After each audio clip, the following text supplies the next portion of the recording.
Guys, welcome back, and today we will be having a discussion on a pathology lecture, which is the cell injury.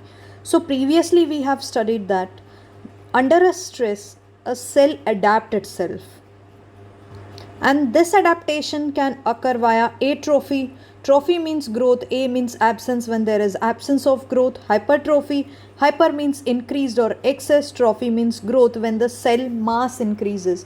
Earlier cell was this, and under some stress stimulus the cell increases in mass or increases in size, such as we see in bodybuilders. So if you see biceps or triceps in bodybuilders, they train their muscles in order to increase the size. So under stress the size or the mass increases.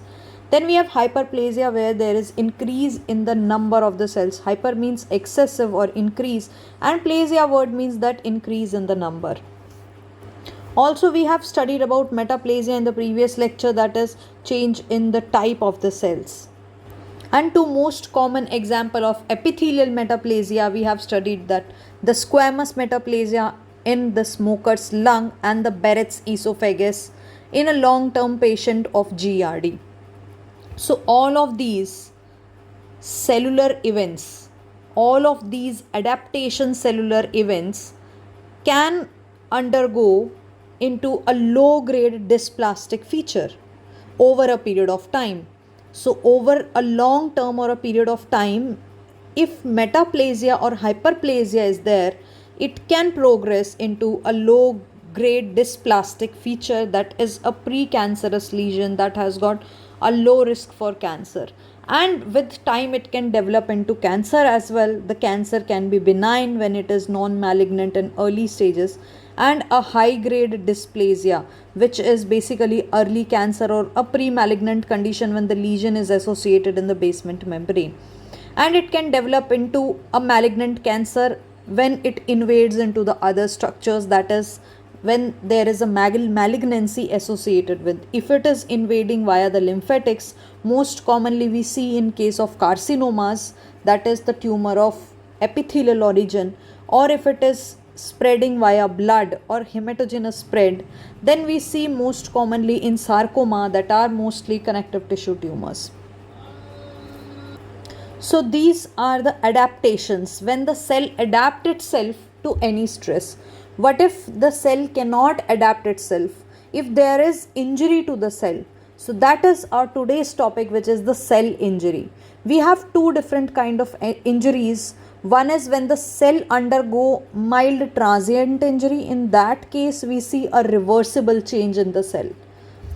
And when there is a severe progressive injury, then we see a non-reversible change or non-reversible injury in the cell that is going to undergo into a cell death, into necrosis or apoptosis. Apoptosis is the programmed cell death. Both of these topics we will be studying in the different lecture.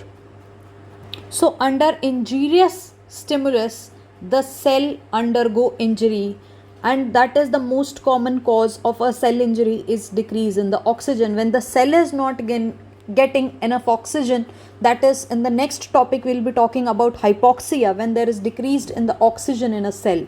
The cell is not getting enough oxygen, that is a condition known as hypoxia.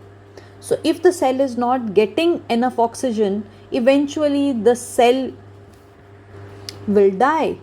The cell will not get enough blood supply, so the cell undergo ischemia.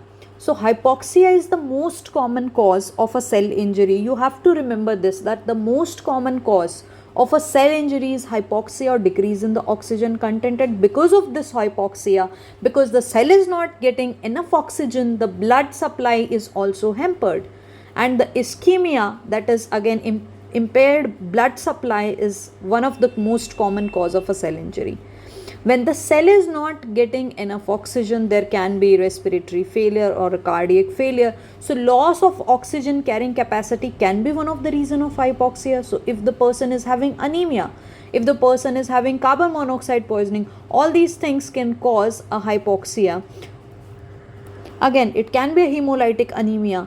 So basically hypoxia lecture is covered in the next video, and that is the most common cause of a cell injury. If a cell has undergone trauma, or exposure to extreme temperature, or if the cell has undergone a shock or radiation, any of the trauma can also cause a cell injury. Also, the chemicals in drugs can cause a cell injury.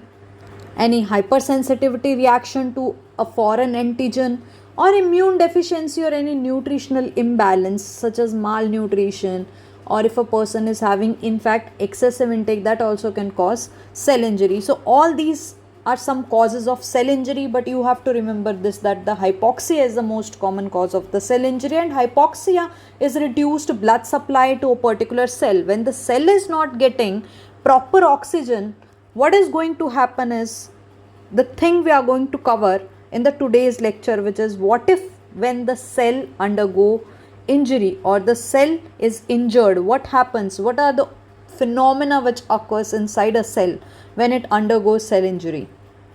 And since the cell is not getting enough oxygen, it undergoes ischemia. So talking about a mild transient injury to a cell will result in a reversible injury to a cell. That means if there is mild injury, then the cell can come back to its normal state. So that's a reversible injury. But what if a cell has undergone a severe kind of injury? The cell won't be able to come back. So in fact, the cell might even die. So it can lead to a cell death, necrosis, or apoptosis, that we will be covering in another lecture. So when a cell has undergone a mild transient injury, that is the most common cause being hypoxia, which is the reduced oxygen supply to a cell. And we know mitochondria present in the cell use this oxygen and generate ATP. This ATP is basically energy, and that's the reason we call mitochondria the powerhouse of the cell, because it is generating energy to a body. Basically, it is generating ATP. So when there is not enough oxygen, the mitochondria are the structures which are getting affected at the first.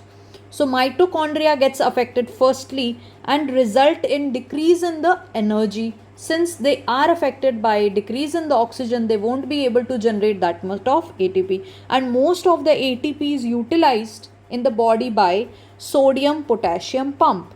So what happens in sodium potassium pump? 3 sodium are pushed out of the cell and 2 potassium are pushed inside the cell.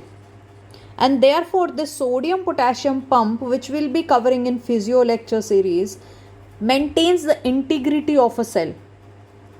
So this sodium potassium pump, it pushes 3 sodium out of the cell and it pulls 3 potassium inside the cell. And most of the energy is utilized by the sodium potassium pump.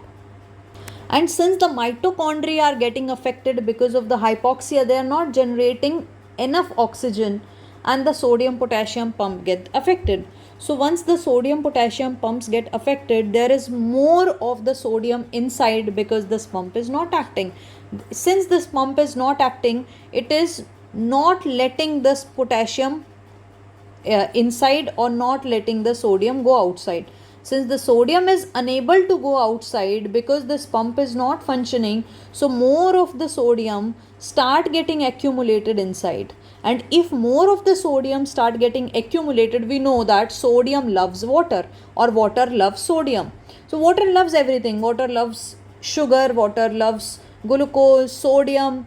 So whenever we see there is sodium, the water is going to fall behind the sodium like a girlfriend or a boyfriend. So imagine that sodium is the girlfriend and the water is the boyfriend. It start falling behind or coming behind the sodium. So whenever we see anywhere there is more sodium, we see that there is water start getting accumulated close to the sodium, or the water follows the sodium. We have also known the process of osmosis. So whenever there is sodium potassium pump not acting properly, there is accumulation of sodium inside the cell. And once more of the sodium, see there was a sodium potassium pump.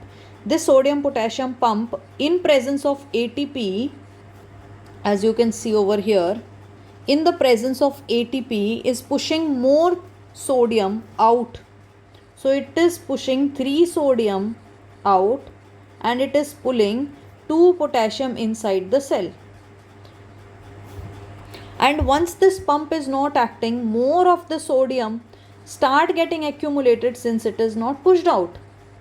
When more of the sodium start getting accumulated, the water also start coming inside. So when the water start coming inside, the cell is going to have lot of water content as well as sodium content inside the cell, and the cell is going to swell up.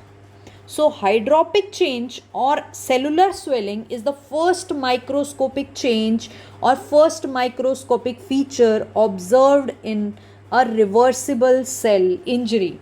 So if we see, because of the increase in the sodium inside the cell, the water start coming inside due to osmosis, and we also see because of this water inside the cell and more sodium inside the cell, there is lot of water start getting accumulated, and that is going to cause a swelling in the cell which is known as cellular swelling. Since this swelling is associated with water content, so we call it the hydropic change or hydropic swelling. Now what happens because of this more water content, sometimes we also see this blab formation, or also if certain cells has got microvilli, there is loss of microvilli because of the cellular swelling. So all these features also we see in case of a hydropic change. So bleb formation as well as loss of microvilli. Now what happens? There is destruction of the cell membrane of a cell. Say suppose that's a phospholipid bilayer cell membrane in the presence of phospholipase enzyme. So as the name suggests, phospholipase is going to disintegrate or destruct the phospholipid bilayer. So since there is destruction of cell membrane, so this part of cell membrane is going to get coiled, and such a structure is known as a myelin figure. And if you can appreciate in this electron microscopic view, you can see this coiled cell membrane or coiled phospholipid layer.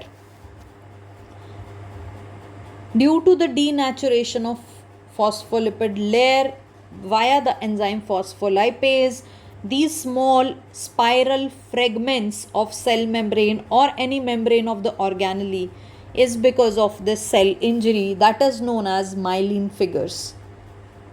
Also because mitochondria are getting affected, there is decrease in oxidative phosphorylation, and since there is less of oxygen in the cell, and as we have studied in biochemistry that glucose in presence of oxygen will give ATP and carbon dioxide. So the main product of the glycolysis in aerobic condition, that is in presence of oxygen, is pyruvic acid or pyruvate.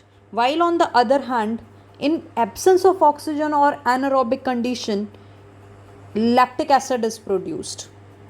And since there is decreased oxygen because of hypoxia in a cell, the lactic acid start getting accumulated inside the cell.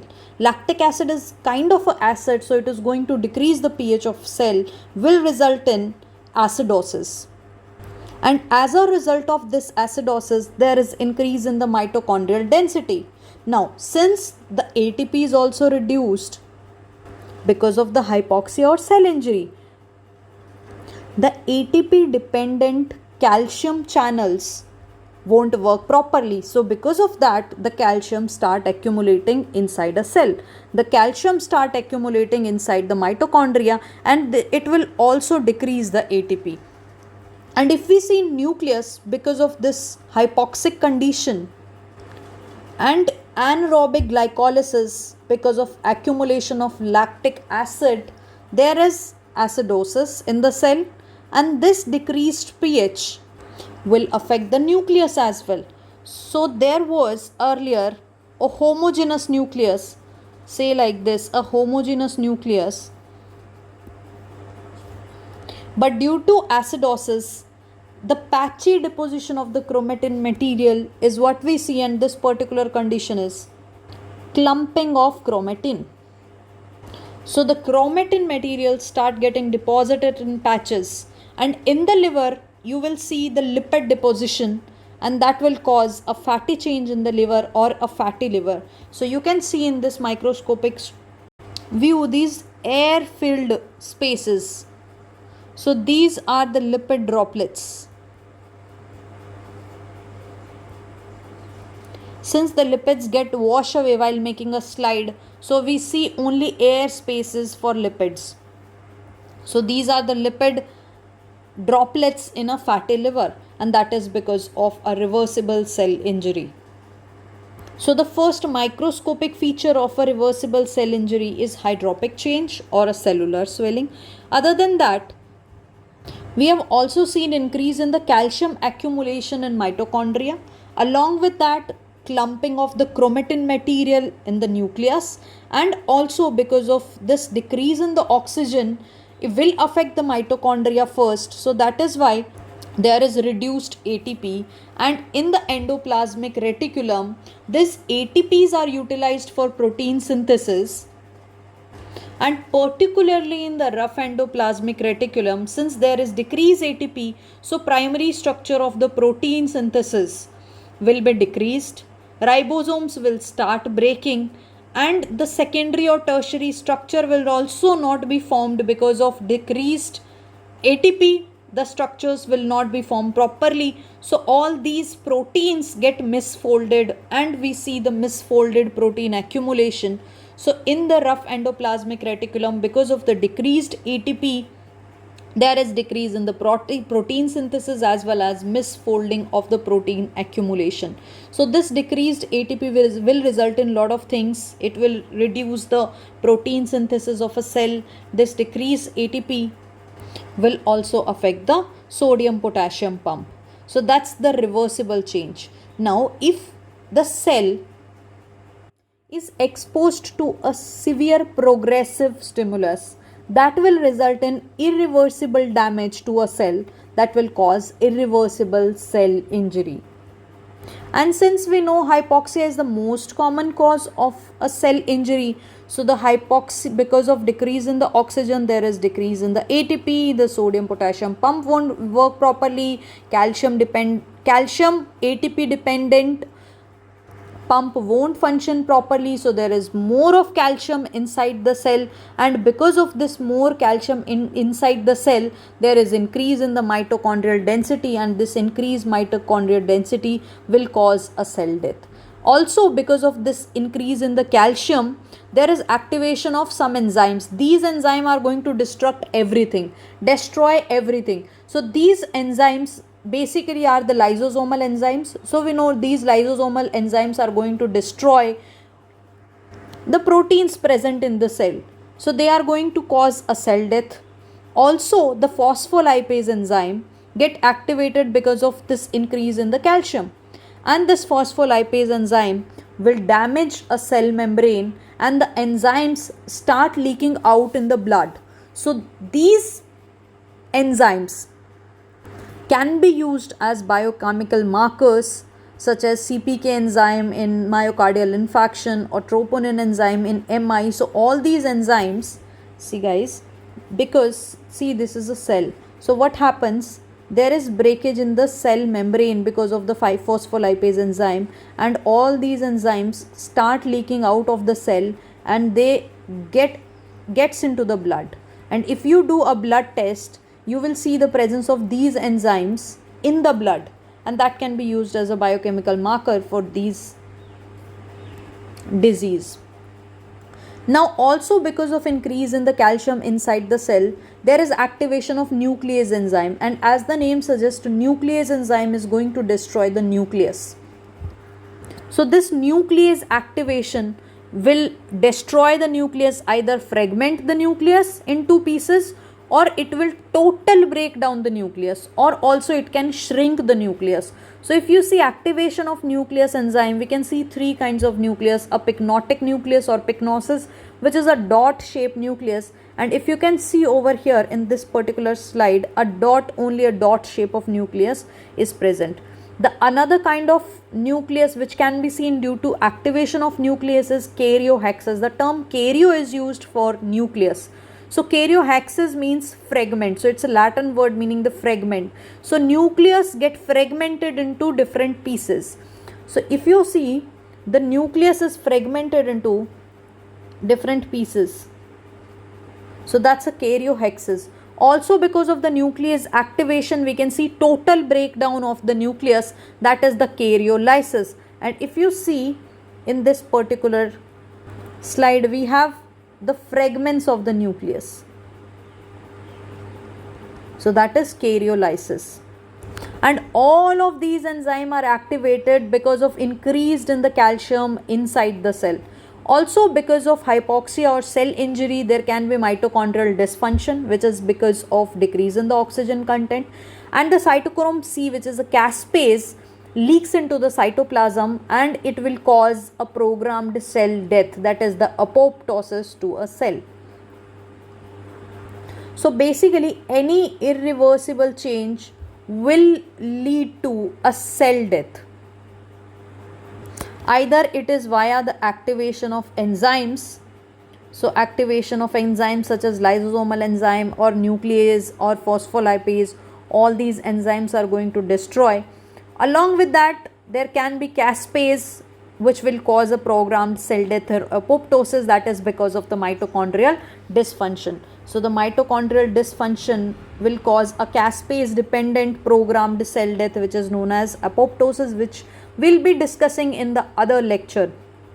So this hypoxia will cause increase in the calcium inside the cell, and because of this increase in the calcium, we are going to see three different kinds of enzymes. Lysosomal enzyme that are going to destroy all the structures or proteins. Also the phospholipase enzyme which will destruct the cell membrane, and the nuclease enzyme which will destroy the nucleus. And eventually it will cause a cell death.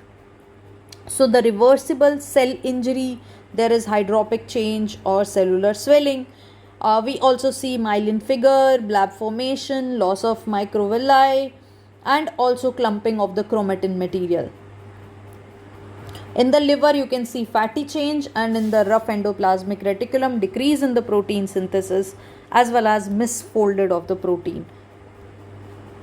Guys, you don't have to worry about taking down the notes of this lecture. The notes will be provided in the description box below. You can read the notes from there, or also you can visit our website www.xtooth.com for the notes. Now talking about few figures of robbins. So it says that the hypoxia will result in ischemia, and that is reduced vascular supply. That is going to cause decrease in the oxidative phosphorylation, that is decrease in the ATP. Since there is decrease in the ATP, the sodium potassium pump won't work properly. So this sodium potassium pump pushes out 3 sodium and it pulls 2 potassium inside, therefore it maintains the integrity of the cells. Since the sodium potassium pump is not working, so there is increase in the sodium inside the cell, and because there is decrease in the ATP, because of that the calcium, ATP dependent calcium pump also won't work properly, so there is more accumulation of calcium as well. Because there is more of sodium, so water is going to fall behind the sodium, so water will also start getting accumulated, and because of this accumulation of the water, the first microscopic change is what we see is known as a cellular swelling or a hydropic change. And since the sodium potassium pump is not working, so there is more potassium outside the cells. Because of this cellular swelling or hydropic change, you will also see endoplasmic reticular swelling, loss of microvilli of a cell, as well as blebs formation in the membrane. And that's all happening. This is because of the reversible cell injury. Due to reduced oxygen supply, there is decrease in the ATP pump, and the reason behind is that the mitochondrial dysfunction, the mitochondria is not working properly. So the mitochondria are the first organelles which get affected because of a cell injury, and also they can ask such a questions like the most common ion which is involved, that is also calcium.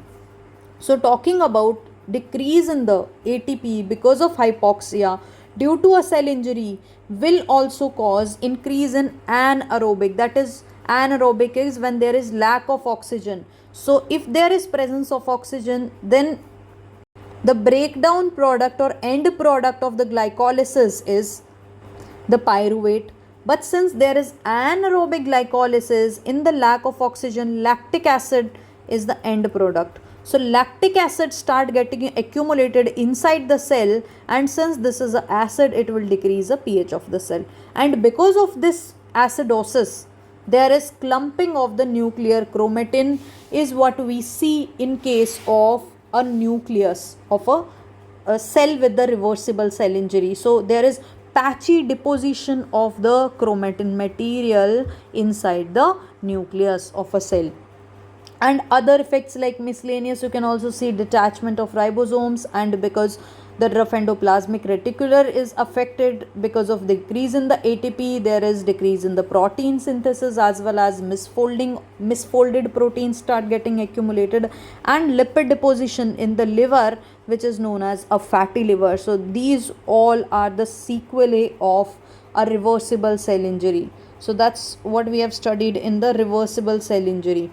If there is a membrane injury, if there is a severe kind of injury, that is the irreversible injury, it will lead to a cell death to a particular cell.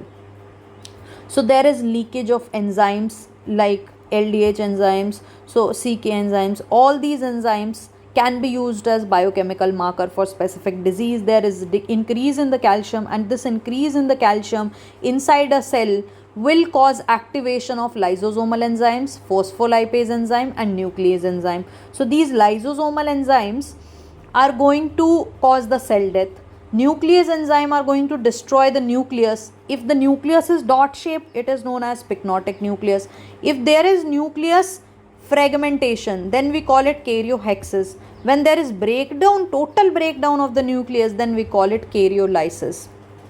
And phospholipase enzyme will cause damage to cell membrane, and that will result in release of these enzymes that are used as biochemical markers.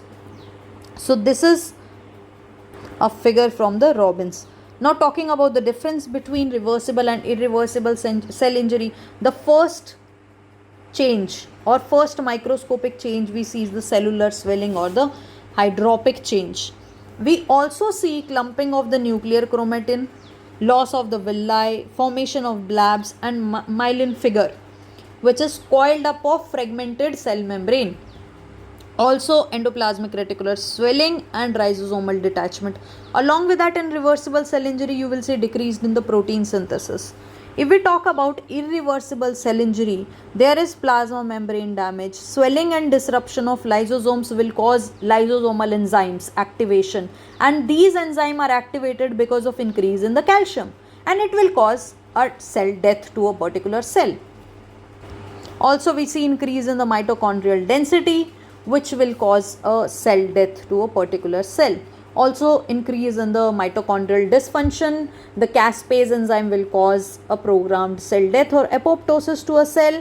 And because of the nuclease activation, which is due to calcium accumulation, which is because of fail of calcium ATP dependent pump, so that will cause activation of the nuclease enzyme, and that is going to destroy the nucleus. So we see three different kind of nucleus. If the nucleus is a dot shape, we call it pycnotic nucleus. If it is fragmented, karyohexis. If there is total breakdown of nucleus, that is the word lysis is used for the total breakdown. So karyo term is used for nucleus, so that is karyolysis, total breakdown of the nucleus.